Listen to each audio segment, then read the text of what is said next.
네, 안녕하십니까. 오늘 이 자리에 모인 우리 가운데 그리스도의 은혜와 평강이 가득하기 원합니다.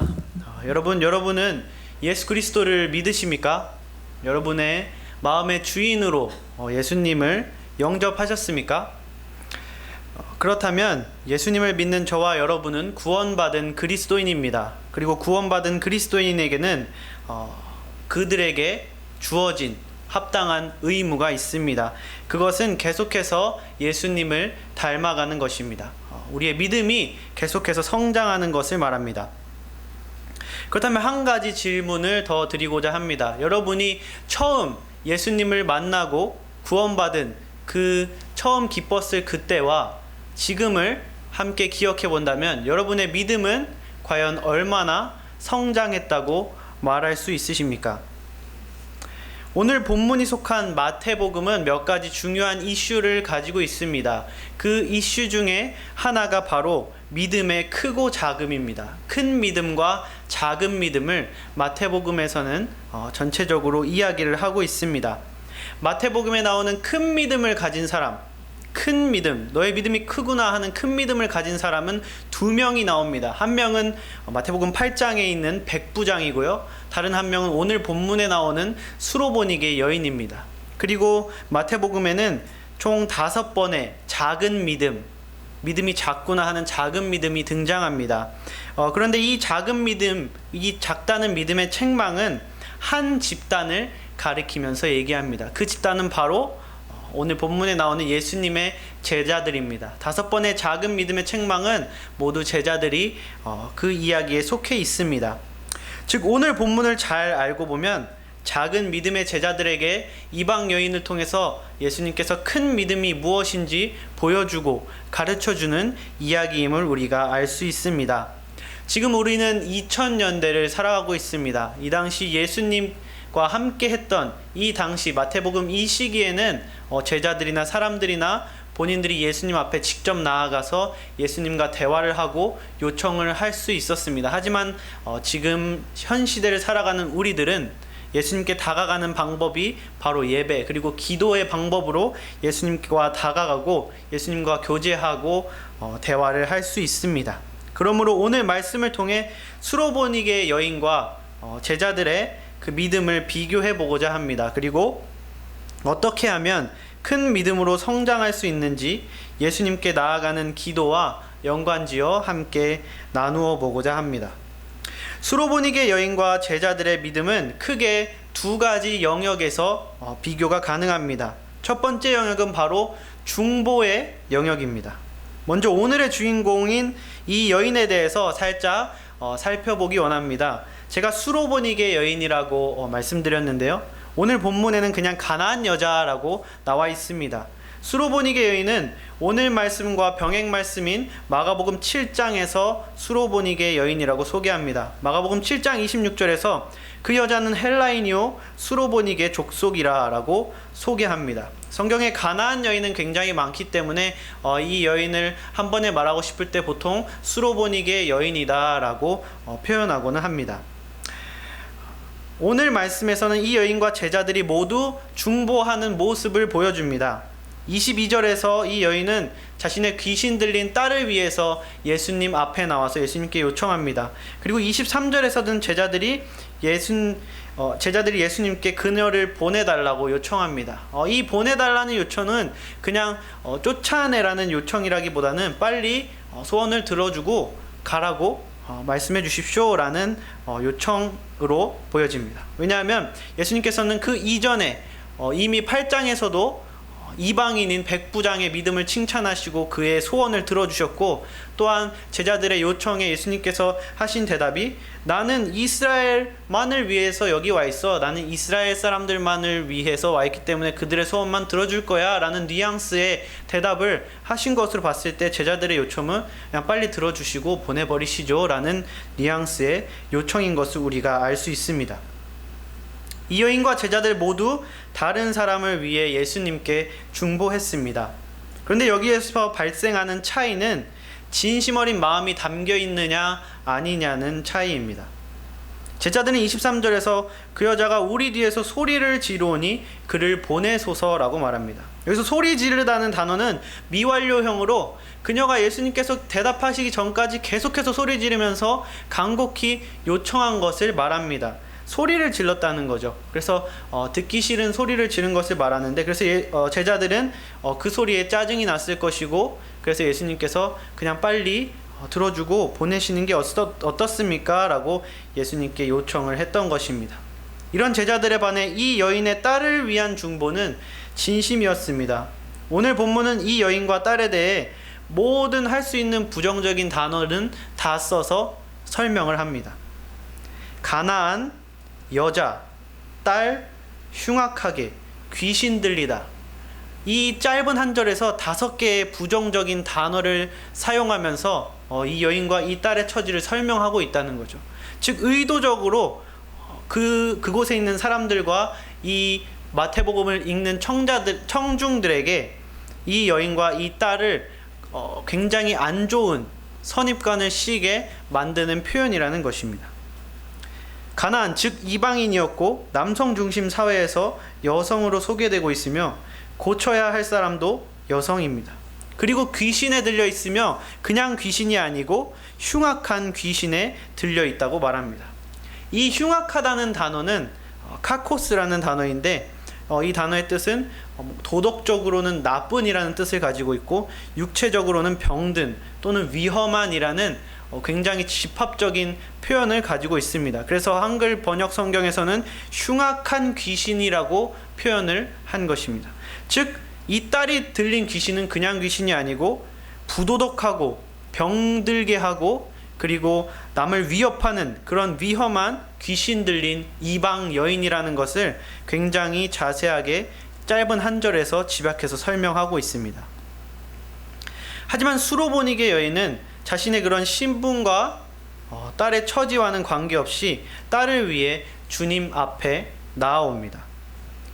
주님께서 면전에 대고서 개 땡땡땡땡 하면서 개를 언급할 정도로 부정적인 뉘앙스의 응답을 들었음에도 자신의 딸을 위해서 계속해서 중보하는 모습을 보여줍니다. 이 모습을 통해서 그 누구도 그 여인이 딸을 사랑하지 않는다고, 딸에 대해서 진심이 없다고 평가할 사람은 없을 것입니다. 이 여인과 마찬가지로 유일하게, 이 여인을 제외하고 유일하게 마태복음에서 큰 믿음이라고 평가받은 백부장도 남을 위해서 진심으로 중보하는 모습을 동일하게 볼 수 있습니다. 그는 그저 100명 중에 1명일 뿐인 자신의 부하를 위해서 자신이 가진 지위와 명예를 내려놓고 예수님께 나아가서 요청하는 모습을 우리에게 보여줍니다. 이 중보는 제자들과 수로보니게 여인이 모두 동일한 행동을 취했어요. 중보라는 동일한 행동을 취했지만 동일한 행동이 크다, 작다, 큰 믿음, 작은 믿음 다르게 평가받았다는 것입니다. 그리고 그 기준은 바로 그가 중보하는 그 마음이 정말 진심이 담겨 있느냐, 사람이 담겨 있느냐 아니면 아니냐는 기준이라는 것입니다.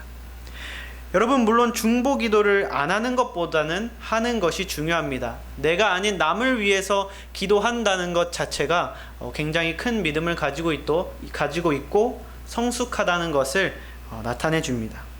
하지만 우리가 이제 믿음이 있고 우리의 믿음이 점점 자라간다면 우리가 그냥 흘러가는 식의, 나라를 위해서 기도할 때 그냥 남을 위해서 기도할 때 흘러가는 식의 기도가 아닌 진심 어린 마음을 담아서 기도를 해야 한다는 것입니다. 그것이 바로 우리를 큰 믿음과 작은 믿음의 차이를 가져오는 기준이라는 것이죠. 두 번째, 수로보니게 여인과 제자들의 크고 작은 믿음의 비교 요소는 바로 포기하지 않는 믿음입니다. 그랜트 오스본이라는 마태복음 주석을 쓴 신학자는 이렇게 말했습니다. 마태복음에는 4가지 수준의 믿음이 있다. 유대 백성들의 믿지 않음, 믿음을 통해 치유가 구원이 된 자들의 믿음, 베드로와 제자들의 작은 믿음, 그리고 백부장과 이 여인의 포기하지 않는 믿음. 이는 즉 진정한 제자도의 모델이다 라고 그의 책에서 말했습니다. 백부장과 이 여인의 큰 믿음을 포기하지 않는 믿음이라고 표현했습니다. 이 여인은 예수님께 나와 요청하고 있습니다. 이방인인데 여성이 예수님께 나와서 요청한다는 것은 사실상 굉장히 드문 일이고 당시 금기되어 있던 일 중에 하나입니다. 사도행전 10장을 보면 베드로가 고넬료를 만나러 간 이야기를 우리에게 보여줍니다. 거기서 베드로는 고넬료에게 나는 유대인으로서 이방인과 만나고 교제하는 것이 위법인데 지금 하나님께서 명하셔서 여기에 와 있다라고 고넬료에게 말하고 있습니다. 물론 율법에 그런 법은 없습니다. 이방인과 교제하고 이방인과 말을 섞고 밥을 먹는 것은 죄다라는 표현은 없어요. 이것은 신명기 7장에서 하나님께서 가나안 땅에 들어가면 가나안 족속을 남김없이 모두 진멸하라고 명령하신 그 말씀을 유대인들이 자기네 멋대로 해석해서 율법에는 없는 법을 본인들이 만들어낸 것입니다. 하나님의 말씀을 잘못 해석해서 잘못된 법이 유대 문화에 생겼다는 것이죠. 그래서 그 잘못된 법 때문에 이방인과 유대인의 교제는 사도행전 10장 28절에서 베드로가 고넬료에게 설명한 것처럼 법을 어기는 행위였습니다. 그런데 이 이방 여인은 예수님 앞에 나아갑니다. 하지만 예수님께서는 우리가 봤듯이 대꾸도 안 하시죠. 그래도 계속해서 예수님 앞에 나가고 예수님께서는 내가 이스라엘 집에 잃어버린 양 외에는 다른 데로 보내심을 받지 않았다라고 말씀하십니다. 그럼에도 불구하고 이 여인은 계속해서 예수님을 붙들고 예수님께 매달립니다. 그러자 예수님께서는 자녀의 떡을 취해서 개들에게 던짐이 마땅하지 아니하니라 라고 굉장히 마음 아프게 들릴 수 있는 이야기를 하시죠. 그럼에도 불구하고 이 여인은 계속해서 예수님을 붙잡고 매달리고 예수님께 간곡히 요청하고 있다는 사실입니다. 그 믿음을 보고 예수님께서는 여자여 내 믿음이 크도다 라고 말씀하시면서 그녀의 소원을 들어주시는 모습을 우리에게 보여줍니다. 그 여자는 맞습니다. 자기 자녀에게 줄 것을 개한테 주는 사람은 없습니다. 하지만 먹고 남은 그 부스러기는 개들도 먹을 수 있지 않습니까? 라고 그녀가 예수님께 말하는 그 믿음을 크게 평가받았다는 것이죠. 그 부스러기, 그 찌꺼기, 그것으로도 자신의 딸이 낳고도 넘칠 만하다는 것을 이 여인은 잘 알고 있었다는 거예요. 앞에서 말한 신학자 오스본은 제자들의 믿음을 작은 믿음으로 그들의 믿음의 수준을 분류했고 그 위에 이 여인과 백부장의 믿음을 포기하지 않는 믿음으로 분류했습니다. 그리고 예수님께서는 이 둘을 큰 믿음을 가진 사람으로 평가하고 있습니다. 즉 제자들의 작은 믿음의 특징은 포기하는 믿음이라는 것입니다. 제자들의 작은 믿음은 앞에서 잠시 말했던 것처럼 5번 등장합니다. 첫 번째는 6장 상상수훈에서 의식주를 걱정하는 믿음입니다. 하나님을 의지하면서 살지만 막상 가진 것이 점점 줄어가면 하나님을 의지하는 것을 줄이고 자신의 힘으로 어떻게든 해결하려는 그런 작은 믿음입니다.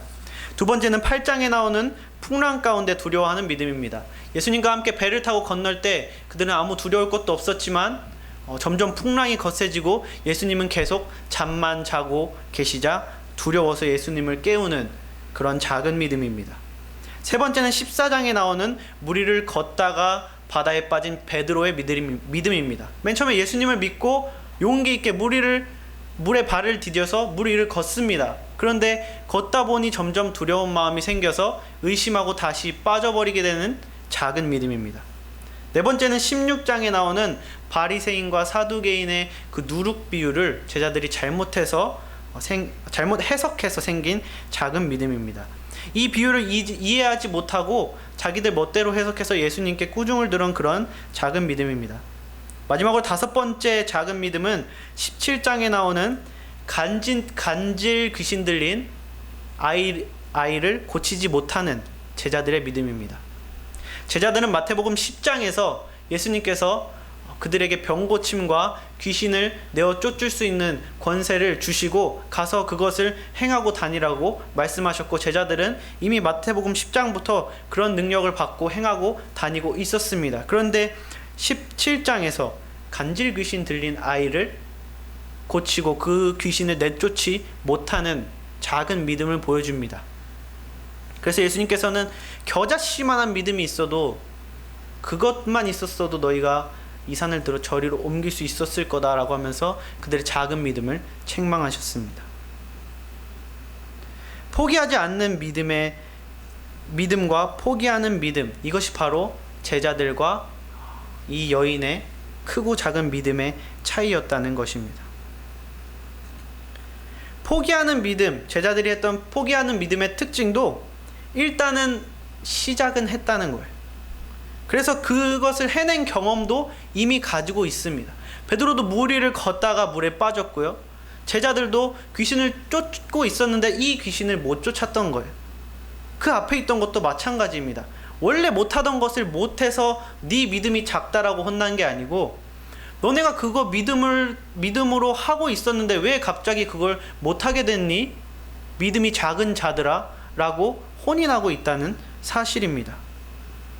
그렇기 때문에 예수님께서는 애초에 할 수 없고 못했던 걸 가지고 너희 믿음이 작다라고 혼내지 않으셨다는 거죠. 너희가 그전에는 했었고 믿음으로 그전에는 살아냈는데 왜 갑자기 못하게 되었느냐? 왜 갑자기 의심하게 되었고 왜 갑자기 두려워 떨며 살고 있느냐? 믿음이 작은 자들아 라고 말하고 계시다는 것입니다. 그래서 두 번째 믿음이 작고 큰 것의 특징은 바로 포기하는가 포기하지 않는가 라는 것이죠. 그리고 그 포기함에는 둘 다 일단 그 믿음을 살아낸 적이 있다는 것입니다. 그렇다면 우리는 어떻게 하면 수로보니게 여인과 같은 예수님께서 놀랄 만한 큰 믿음을 가질 수 있을까요? 오늘 말씀은 두 가지를 말합니다. 첫 번째는 우선 믿음을 갖는 것이죠. 바로 앞에서 살펴봤듯이 일단 믿음을 가지고 있어야지만 믿음의 크고 작음을 판단받을 수 있다는 것입니다. 믿음이 작다, 믿음이 크다는 것은 믿음이 있다는 것을 전제로 표현하는 것입니다. 애초에 믿음조차 없다면 마태복음의 4가지 믿음 수준에서 가장 먼저 말한 그 바리새인과 사두개인, 그리고 보지도 듣지도 못하는 그 유대인들의 믿음 없음에 해당하는 것이죠. 애초에 믿음이 없는 그런 믿음이라면 우리에게 예견된 미래는 그 유대인들, 예수님을 받아들이지 않은 그 유대인들에게 주어진 그 미래와 다를 게 없다는 것입니다. 그러므로 우리는 일단 믿음의 큰 상태로 가려면 믿음을 시작해야 된다는 것입니다. 요한일서 5장 1절에서 3절은 이렇게 말합니다. 예수께서 그리스도이심을 믿는 자마다 하나님께로부터 난 자니 또한 낳으신 이를 사랑하는 자마다 그에게서 난 자를 사랑하느니라. 우리가 하나님을 사랑하고 그의 계명들을 지킬 때에 이로써 우리가 하나님의 자녀를 사랑하는 줄을 아느니라. 하나님을 사랑하는 것은 이것이니 우리가 그의 계명들을 지키는 것이라. 그의 계명들은 무거운 것이 아니로다. 내가 삶에서 하나님의 말씀에 순종하고 있으면 나는 하나님을 사랑하는 사람이고, 하나님을 사랑하는 사람은 하나님께로부터 난 사람이고, 하나님께로부터 난 사람은 예수님을 믿는 사람이라는 것을 증명하고 있는 거죠. 반대로 말하면 내가 하나님의 말씀에 순종하고 있지 않으면 하나님을 사랑하는 사람이 아니고, 하나님을 사랑하는 사람이 아니면 하나님께로 난 자가 아니고, 하나님께로 난 자가 아니면 예수님을 믿는 자가 아니라는 것입니다. 성경이 이걸 말하고 있다는 것이죠. 그래서 요한복음 13장 34절에서 새 계명을 너희에게 주노니 서로 사랑하라. 내가 너희를 사랑한 것 같이 너희도 서로 사랑하라고 말씀하신 것입니다. 이것처럼 우리가 하나님의 말씀 명령에 순종해서 새 계명을 지키지 않으면 우리의 미래는 마태복음에 수없이 많이 나오는 바리새인들, 서기관들, 그리고 보지도 듣지도 못하는 그 유대인들의 미래와 다를 바 없게 된다는 것입니다. 그렇기 때문에 우리는 믿음을 시작해야 된다는 것이죠. 내가 믿고 있다고 착각하고 순종하지 않고 그냥 내 멋대로 사는 것이 아니라, 그런 믿음 없음의 수준이 아니고 믿음을 이제 시작해서 작은 믿음이라도 되어서 큰 믿음을 향해 나아가야 한다는 사실입니다. 그럼 우리가 이제 믿음의 삶을 살기 시작했다면 우리가 구원받고 이제 내가 하나님의 말씀대로 살아내야지, 서로 사랑하며 살아야지 라는 마음을 먹고, 그러면 어떻게 살아야 할까? 큰 믿음을 바라보면서 살아야 할 텐데 라고 이제 내 믿음을 시작했다면 그 다음은 어떻게 해야 할까요? 두 번째 방법은 바로 포기하지 않는 믿음을 갖는 것입니다. 너무나도 당연하시다고 생각하시나요? 뭐 그걸 몰라서 우리가 못 살고 있나 라고 생각하진 않으십니까? 이 포기하지 않는 믿음을 지금보다 더 잘 살아내기 위해서는 우리가 놓치고 있는, 잘못 생각하고 있는 개념을 바로잡아야 할 필요가 있습니다. 만약 이 개념이 성경적으로 바로잡히지 않는다면 우리의 믿음은 계속 작은 상태에 머무를 수밖에 없습니다. 포기하지 않는 믿음이 우리에게 살아낼 수 없는 믿음으로 다가올 것입니다.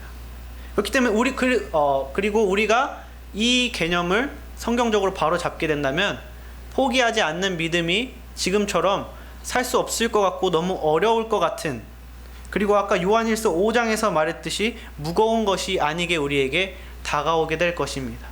그렇다면 우리가 고쳐야 할 개념은 무엇일까요? 두 가지가 있는데 첫 번째는 바로 응답에 대한 개념입니다. 우리는 흔히 목표, 고난에서의 해방, 소원, 위로 등 우리가 이제 바라는 것이 있고 필요한 것이 있으면 하나님께 기도를 드립니다.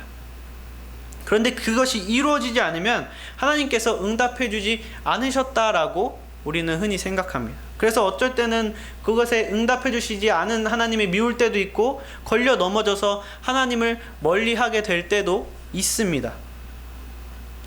그런데 우리가 가진 이 응답에 대한 개념은 기복신앙, 복만 바라는 신앙에서 생긴 잘못된 개념이라는 거예요. 여러분, 응답이라는 것을 네이버 국어사전에 한번 쳐보시면 이렇게 말합니다. 부름이나 물음에 응하여 답함. 여러분, 응답은 무조건 오케이를 해주시는 게 응답이 아닙니다. 응답은 우리가 물어보는 것에 하나님께서 대답해 주시는 게 응답이에요. 무조건 해주시는 게 그것만이 응답이 아니라는 사실입니다. 우리가 하나님께, 하나님 이게 필요합니다, 이것을 해결해 주세요, 이렇게 하면 어떻게 할까요? 하나님께 물으면 하나님께서 그래 내가 그거 해줄게 라고 말씀해 주시는 것도 응답이지만, 아니야 그건 너에게 필요하지 않아 라고 대답해 주시는 것도 응답이라는 거예요. 그리고 너가 조금 더 기다려, 너가 이런 부분이 훈련된 다음에 그게 필요해 라고 말해 주시는 것도 응답이라는 사실입니다. 그런데 우리가 쉽게 포기하는 이유는 뭐냐면 응답을 무조건 알겠어만 응답이라고 생각하기 때문에 우리가 기도 생활 그리고 신앙 생활을 쉽게 포기하게 된다는 것입니다. 수로보니게 여인이 어떻게 예수님의 그 강한 거절과 같은 반응, 예수님께서 그녀에 대해서 향한 말씀은 아니었지만 그 강한 거절과 같은 반응에도 끝까지 예수님께 매달릴 수 있었는지 아십니까? 그것은 그녀가 예수님의 그 반응들을 예수님의 응답이라고 소화할 수 있는 사람이었기 때문입니다. 그녀가 만약 그 반응들을 거절이라고 생각하고 예수님께서는 모두에게 응답해 주시지 않는구나 라고 생각하는 사람이었다면 그녀의 믿음은 큰 믿음으로 평가받지 못했을 것입니다.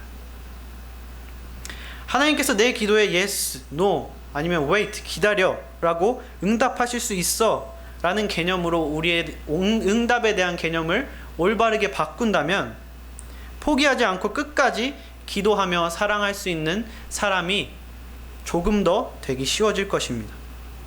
두 번째 바로 잡아야 할 개념은 우리는 믿음의 마라톤을 하고 있다는 사실입니다. 우리는 앞에서 여인의 큰 믿음과 비교되는 제자들의 5번의 작은 믿음을 살펴보았습니다. 제가 몇 장 말씀드렸는데 이 작은 믿음은 한쪽에 몰려있는 것이 아니고 그들이 예수님을 믿기 시작했을 때부터 후반부까지 그들은 계속 작은 믿음을 가지고 예수님께 혼나는 모습을 우리가 볼 수 있었습니다. 그런데 그들은 결국 어떻게 됐습니까? 실패자가 되었나요? 아니요. 그들은 결국 위대한 사도로서 큰 믿음을 가진 사람으로 쓰임받았습니다. 그들은 예수님께 직접 훈련받았음에도 불구하고 마태복음에서 나오는 그들의 믿음은 점점 성장하는 과정을 우리에게 눈에 띄게 보여주지 않습니다. 어떻게 보면 성경을 읽다 보면 오히려 예수님께서 제자들에게 계속해서 그 믿음을 촉구하는 그 모습이 속 위에 경 읽는 모습같이 보일 때도 많습니다. 하지만 계속해서 예수님과 함께한 그들은 결국 믿음의 발전을 이루어냈다는 사실입니다. 히브리서 12장 1절을 보면 모든 무거운 것과 얽매이기 쉬운 죄를 벗어버리고 인내로써 우리 앞에 당한 경주를 하며 라고 말합니다. 우리는 이 세상 영적 전쟁, 믿음의 경주를 예수님을 다시 만나는 그날까지 해야 합니다. 우리가 이 땅에서의 삶이 끝나든 아니면 살아있는 동안 예수님께서 이 땅에 다시 오시든 우리가 예수님을 만나는 그 순간까지 우리는 이 믿음의 경주를 달려가야 합니다. 그렇기 때문에 우리는 이 믿음의 경주를 마라톤이라고 생각할 필요가 있습니다. 우리가 이 경주를 출발해서 큰 믿음을 보고 달려갈 때 지쳐서 숨이 찰 수도 있어요. 다리가 풀려서 주저앉을 수도 있습니다. 돌부리에 걸려서 넘어질 수도 있고 넘어졌는데 피가 철철 날 수도 있어요. 그런데 중요한 것은 우리의 삶을 믿음의 마라톤으로 본다면 우리가 숨이 차고 우리가 넘어지고 피나는 것이 그저 우리가 결승선을 향한 하나의 과정일 뿐이라는 사실입니다. 우리가 만약 힘들고 넘어지고 상처 입고 피났는데 거기서 주저앉고 멈추게 된다면 실패해서 원점으로 다시 돌아가는 그런 생각을 가지고 있다면 그저 우리의 작은 믿음이 조금 앞으로 갔다가 다시 뒤로 왔다만을 반복하는 제자리 믿음이 될 뿐이라는 것이죠. 하지만 우리가 믿음의 경주를 마라톤으로 본다면 힘들어서 주저앉고 돌부리에 걸려 넘어지고 피가 나고 숨을 헐떡이고 너무나도 힘들고 그러한 내 삶의 그러한 요소들이 그저 이 경주를 하는데 나타날 수 있는 당연한 요소들이 될 뿐이라는 것입니다. 숨이 차면 잠깐 쉬었다가 체력을 회복하고 다시 앞으로 뛰어가면 되는 거고요. 다리가 풀려서 주저앉으면 다리를 안마하고 회복되면 다시 나아갈 수 있습니다. 돌부리에 걸려서 넘어져서 피가 난다면 소독제를 바르고 데일밴드를 붙이고 다시 앞으로 나갈 수 있어요. 그 넘어진 그 자리에서 숨이 찬 그 자리에서 쉬었다가 그 자리에서 다시 일어나서 거기서부터 앞으로 나아가면 됩니다. 여러분, 그것이 마라톤이에요. 그런데 우리가 믿음에 넘어져서 실패해서 까지고 상처받고 한 것들을 우리가 실패라고 생각하게 된다면 우리는 계속 제자리만 왔다 갔다 하는 반복적인 그런 작은 믿음의 삶을 살게 될 뿐이라는 것입니다. 여러분, 우리가 10년이라는 생각을 해봅시다. 여기에는 10년을 살아본 적도 없는 친구들도 있습니다. 그리고 여기에는 반평생이 10년도 안 되는 친구들도 있어요. 그리고 10년을 더 많이 사신 분들도 있습니다. 10년이란 건 어떻게 보면 굉장히 긴 시간이에요. 그런데 우리가 100년 인생이라고 봤을 때 100년에서 10년은 10%밖에 되지 않습니다. 여러분, 10%는 지금 군대에 있는 민웅 형제가 아직도 2등병일 뿐인 그 정도밖에 안 되는 퍼센트예요. 어떻게 보면 뭐예요? 10%, 10년이란 것은 이렇게 생각하면 굉장히 긴 시간일 수 있지만 이렇게 생각하면 아직도 2등병밖에 안 되는 시간이라는 것입니다. 우리가 믿음의 경주를 마라톤이라고 생각하고 열심히 달려갈 때 제자들처럼 작았던 믿음이 우리가 달려가는 그동안은 42.195를 달릴 때 100m, 200m, 500m 우리 평소에 1km도 달리지 않잖아요. 2km, 3km 달리는 헉헉거려서 정말 아직 10%도 못 갔는데 할 수 있어도 계속 달리다 보면 언젠가는 반이나 왔네 할 수 있다는 것이죠. 달려갈 때는 내 믿음이 나아지는지 모르지만 우리가 인생을 정말 하나님을 바라보고 경주를 계속 하다 보면 어느샌가 뒤를 돌아봤을 때 내 믿음이 그래도 성장했구나 라는 것이 보이게 될 수 있다는 것입니다. 말씀의 결론을 맺겠습니다. 우리는 오늘 말씀을 통해서 형식적인 중도 포기하는 믿음이 작은 믿음의 특징이라는 것을 살펴보았습니다. 반대로 큰 믿음은 진심 어린 중보, 포기하지 않는 믿음이었습니다. 그리고 yes, no, wait 이외에 하나님의 그 모든 반응들이 하나님의 기도의 응답이라는 사실도 우리가 함께 살펴봤습니다. 그래서 우리가 이것들을 알고 믿음을 시작해서 마라톤의 경주를 달린다고 생각해서 믿음의 경주를 시작할 때 그 큰 믿음을 바라보면서 나아갈 때 더디게 보일 수도 있고 전혀 아무리 달려도 가까워지지 않아 보일 수도 있지만 어느샌가 계속해서 달리고 넘어져도 일어나서 달리고 쉬었다가 달리고 하다가 뒤를 돌아보면 굉장히 많이 와 있는, 조금 더 큰 믿음으로 발전해 있는 나의 모습을 볼 수 있게 될 거라는 사실입니다. 여러분, 각곡유목이라는 사자성어를 아십니까? 이 사자성어의 뜻은 고니를 새기려다 실패해도 지보리 정도는 된다는 뜻입니다. 우리가 큰 믿음, 고니를 보면서 고니를 잘 그리고 싶다라고 생각하면서 고니를 그려가면 맨 처음엔 지보리밖에 안 되지만 계속해서 우리가 고니를 그려다 하다 보면 그 지보리가 너무나 멋있는 오리가 되고 어느샌가 우리가 고니를 그리게 될 수 있을 거라는 사실입니다. 그러므로 하나님의 모든 반응을 응답으로 인정하는 사람이 되어서 믿음의 마라톤을 출발하고 큰 믿음을 향한 경주를 포기하지 않고 사랑으로 함께 달려나가는 우리 인천열린교회가 되기를 주님의 이름으로 축원합니다. 기도하겠습니다.